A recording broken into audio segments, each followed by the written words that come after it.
Hello everyone, my name is Victoria Chubirka. I am a proud Ukrainian citizen. I moved to New York 6 years ago and I just graduated from Baruch College where I currently work full-time. I am today with Anuz and Dipika. I'm super excited to be at their podcast at the end of the day. Victoria, thank you so much for being in my podcast. Thank you so much for having me. This is very exciting. Yes, and I'm so excited for you because you just graduated a couple of days back. It's very true and I'm excited myself. It's a wonderful feeling of freedom. Oh, well. Freedom from what? Freedom from school and accomplishment. Freedom from homework, obviously, mainly. Yeah. And then, interesting fact, this is your second master's degree. So this is your second graduation. Yes. In the graduate program. So how was the experience of attending the convocation ceremony in New York City? It was something else. I haven't gone to school in the United States, so it was all very new to me and I did not know what to expect. Obviously, I've seen a bunch of movies about, the confetti falling on you from the sky and everyone is excited and happy. So I kind of had a general idea, but I never in my wildest dreams a few years ago could have imagined that it will have anything to do with me. So I got a little emotional there because I felt that I actually graduated from school in New York, which was difficult but incredibly interesting, and it's just a very good feeling of getting something significant done. Right. And Victoria, why did you do another master? Because you already had a master's degree. Your first master's was in linguistics. Yes. In Ukraine. Yes. So I graduated from school, from high school, decided to go to college because that's apparently what you should do, like that's your natural path. So I decided to get a degree in linguistics for no particular reason, to be honest with you. But it was very helpful. I worked as a journalist back home, so my previous degree definitely was incredibly useful. It taught me how to read and write, not in the literal meaning, but how to write thoughtful texts, how to have some structure when you're writing, how to read, and actually be able to pick the main issues, the main the subjects, and it kind of was very, very useful in my journalism and my previous career as a press secretary and all the other things for my past life. Yeah. So this degree was kind of more intentional because you will have to tell what is a degree that you just accomplished. Oh yes, so I just assume that the whole world knows. Yes, because it's such a big deal. You still feel confetti falling on you. I probably will never get rid of that feeling.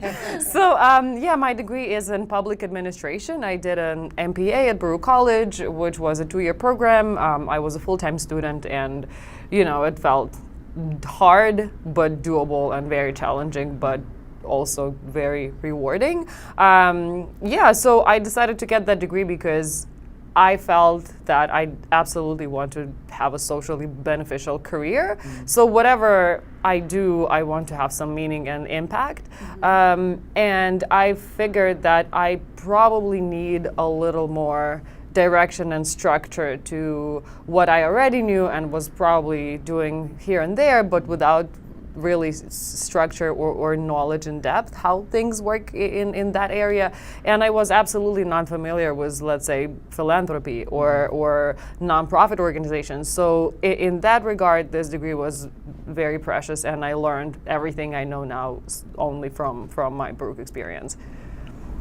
What was the initial year like as a student at Baruch? Because you were a full-time student. Yes. How was the experience like? It was beyond difficult because especially first semester, you kind of are just overwhelmed by everything. And on top of that, English is not my first language. So it was a little difficult. Just the technicalities of each class were kind of challenging because when I was reading homework, I was reading what I have to do and I had to translate even that, let alone, actually focusing on my responses and papers or problems, whatever the case may be. So that was very difficult. But what I appreciated the most is that it's truly a supportive environment. So, unlike my previous experience, it's just a different system in Ukraine. So there, this is what you have to do, that's on you, however you want to do it, go figure it out. Here it's, well, this is what you have to do, here is the tutoring session for you if you're struggling, here is the, office hours, here is the group of students that are willing to do homework together. So I found much more support, and when I was completely terrified, let's say, of statistics, because I've never taken it before, I spoke to my professor regularly. I did homework with my classmates, and I took advantage of tutoring sessions, and I was fine. Yeah. I remember doing that when I was doing the economics class. It was a bunch of us. It was like almost the entire class would meet outside the class and do homework together and learn from each other. Absolutely. And then go to class together. Yes, and yes. the work. That's the only way. Yeah, it was really inspiring, and the kind of bond that you build over the period of time, that is amazing, right? Amazing. And now a follow-up question.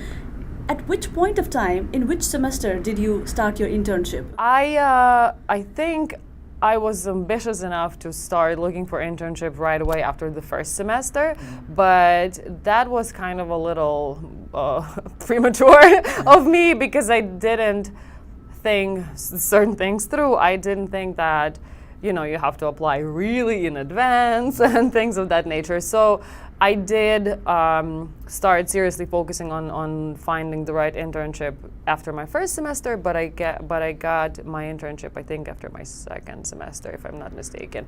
And that was an internship with the Open Society Foundations, which is a really well-known philanthropic organization. It's, I think, third largest philanthropy in the world. So it was a little overwhelming from having absolutely no background in that field to like somehow miraculously immediately finding myself in one of the most impactful organizations in that field. But there is absolutely nothing else that could substitute that practical experience, hands-on experience. So that was absolutely a great idea. And how did you land up that internship? You go through the application process, you just follow all the requirements and the deadlines, and then there's an interview process. You meet with hiring manager first, you then meet with the team, and if you are a match, I guess that's how, maybe it's because my internship was tied to the region where I'm from, because it was the Eurasia program team. Right. So I speak two regional languages, and they kind of needed a person who could be the liaison between the organization and the grantees in the field. And I could communicate with those organizations in Eurasia in their languages, so that was kind of helpful. So yeah, I guess it just all kind of worked out. But if I can suggest anything, I would suggest not being afraid of your wildest dreams, because I would never possibly think that I could get an internship at that organization. But something just pushed me to still applying, and I did. So I absolutely recommend, even if you think that there's no way, still do it, just in case.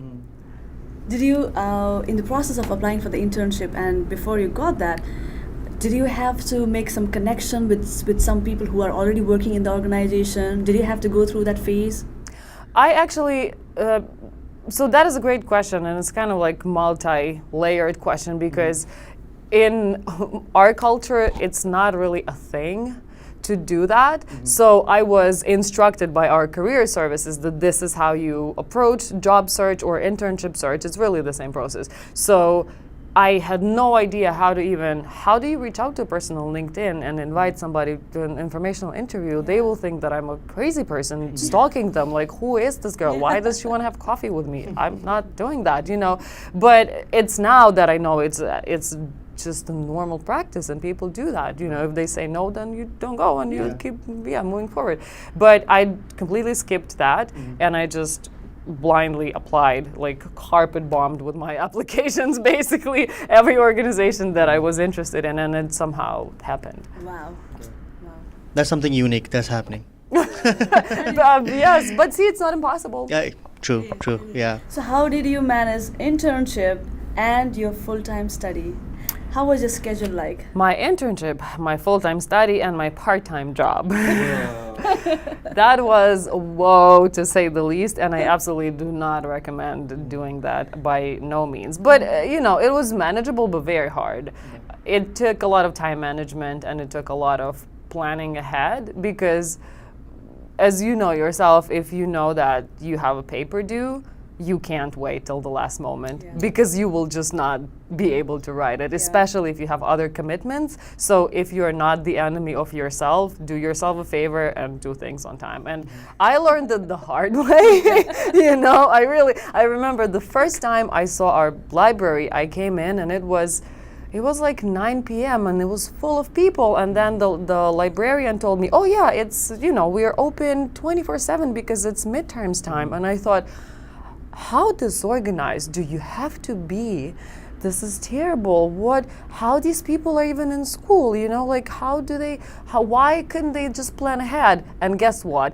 Next semester I was You're one of them. I was one of them, sitting there at 1 a.m. finishing my paper. So I guess it's just, you live, you learn. I think the title of this episode should be something like, if you are not your own enemy, do yourself a favor. Oh God. And now, so a disclosure, I learned about you and we knew each other through your activities in the Graduate Student Assembly, which is a students club, right? So that's how we became friends. So we missed to mention, you were also equally active in that, aside from your part-time job, aside from your internship and your full-time class. Now that you are saying it out loud, it's terrifying. I have no idea how I did all that. What actually gave you motivation to be engaged in the Graduate Student Assembly student activities? Because, I am an international student, and as I mentioned before, the first semester was very challenging to me because I simply didn't know how to do things and how to ask for help and where to go to get whatever I needed. And even though my case was probably on the easier side because I have been living in New York for 6 years, but when I got to school for almost 4 years, so at least the city and the country were not new to me. And I thought, oh wow, if you are a new student, an international student, and you just got here for school, you have never been here, you must be going crazy because this is truly overwhelming. It's New York City. It doesn't matter where you're from. It's huge. It's huge. And, I decided that I got help and support from lovely people that I've met at Baruch College, and I just really, I know it sounds, very cliche, but I truly wanted to give back and just share what I learned and kind of help new people a little bit, just to cut some of the bumps that they would otherwise get, because it doesn't really take anything. You just have to tell them, oh yeah, definitely do not do that, but instead try to do the other thing. So because I got so much help and support, I truly just wanted to, show the new international students that all it takes, just get to know each other, reach out. I know we're coming from different backgrounds and cultures, and we probably at home socialize differently, but here this is how it works. Go meet people, make friends, study together, and you're good. You're gonna be great, and that's how I started attending graduate student assembly meetings and met more of my classmates or just fellow students, and I'm still very friendly with most of them, and it was just invaluable experience. So I can't say enough good things about that time. Right. And Victoria, how important is it for especially international students like us to be participate in those students club in school?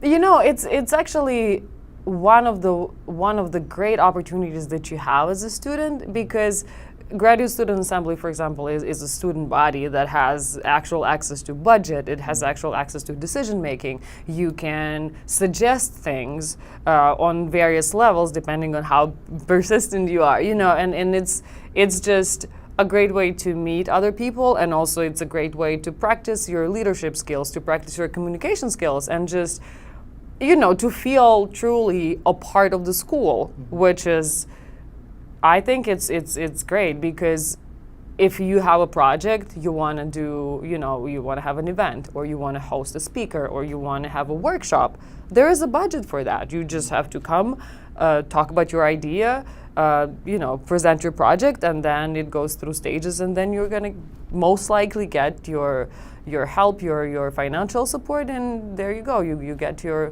event. So I think it's as important as academic experience, because this is how you actually bond with people. And because schools like Baruch, we don't live on campus, we commute every day. Everyone has different schedules, jobs, families, so it's hard. And we miss communicating with each other constantly. Yeah. So we have to really make it intentional to reach out, to establish those bonds and know each other. Have you ever had moments when you hesitated to approach a classmate when you met the first time? Oh, absolutely, all the time. Yeah. Until I How do you get over that? it's very similar feeling to when I just started school, and here classes are just very open. It's always a discussion, it's always a debate, it's always sharing opinions and thoughts and your points of view, and it's encouraged by the professor. And I was terrified because, again, English being my second language, I thought, what if I will not understand something, or what if I pronounce things wrong, or what if I forget the word. I was terrified to speak up, and I was really it took me some time. And the same when I wanted to reach out to a classmate, it definitely took some courage, because you don't want to look silly, but and in the end of the day, I looked around the classroom and I saw that I'm Ukrainian, Dipika is from Nepal, someone else is from Algeria, someone else is from somewhere else, and we are all here together. So it kind of created this atmosphere of acceptance and just feeling less foreign, I think. And that's something that was the moment for me when I knew that it's fine. Even if I make a mistake, it's okay. Yes. Right. And if any international students want to reach out to you for any advice, what would be the best way to get in touch with you? My email is viktoria@baruch.cuny.edu. Yeah, if you happen to email Victoria, make sure you mention at the end of the day in the subject title, so that Victoria knows not to ignore your email. Very smart. Victoria, thank you so much for your time. Thank you so much for sharing your personal experience. It was such a pleasure. Let's do this again.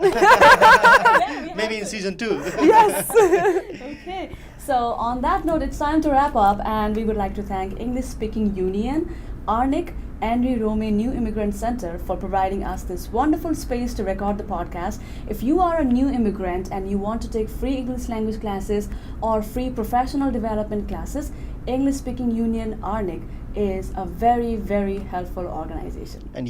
And thank you to you, our audience, who have been giving us valuable feedback through our website.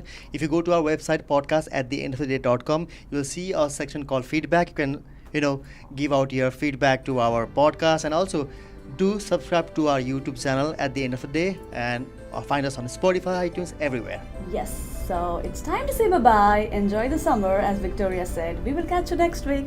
Bye-bye. Hey guys, a quick note. If you have a personal story that you think might be helpful to the newly arriving immigrants in the US, please contact us. We would love to feature you in our podcast. Go to our website, podcast@theendoftheday.com, and write to us by going to the feedback section. And by the way, if you love this podcast, you can support us with a small donation. Your help will enable us to continue producing more episodes. The link to support our podcast is in the description below.